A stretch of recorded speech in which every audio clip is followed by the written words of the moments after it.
আপনারা দেখছেন আমরা মাদ্রাসা চাকরি প্রার্থীরা আন্দোলন করছিলাম, আমাদের সহযোদ্ধাদেরকে প্রিজন ভ্যানে তুলে লালবাজারে নিয়ে যাওয়া হচ্ছে।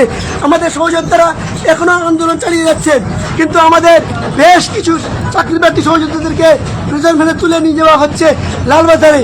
এ হচ্ছে মমতা সরকারের পুলিশের কার্যকলাপ। আমাদেরকে শান্তিপূর্ণভাবে মিছিল দিতে দিচ্ছে না।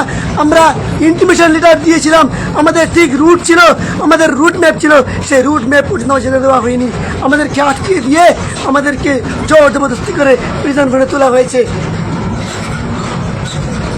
আমরা আমাদের অধিকারের লড়াই লড়ে যাব।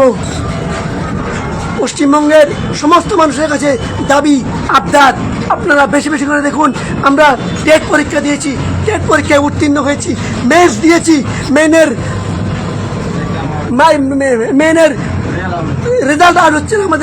আমাদের ওএমআর শিটের যেটা রেজাল্ট প্রি রেজাল্ট সেটা পাবলিশ করার পরেও মেন রেজাল্ট পাবলিশ করছে না, ইন্টারভিউ ডেট নেওয়া হচ্ছে না।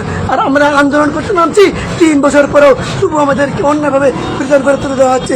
মমতা ব্যানার্জি নবান্নে থাকছেন না, তিনি সেলিম নবান্নে থাকছেন না, মাদ্রাসা শিক্ষামন্ত্রী নিজে হয়েও তিনি নবান্নে থাকছেন না। আর আমাদের সঙ্গে এই বিচারিতা, আমাদের সঙ্গে এই মিথ্যা, গতকালকে আমাদেরকে মিথ্যা কথা বলে আমাদেরকে নবান্নে নিয়ে যাওয়া হয়েছিল, আবার ফেরত পাঠিয়ে দেওয়া হয়।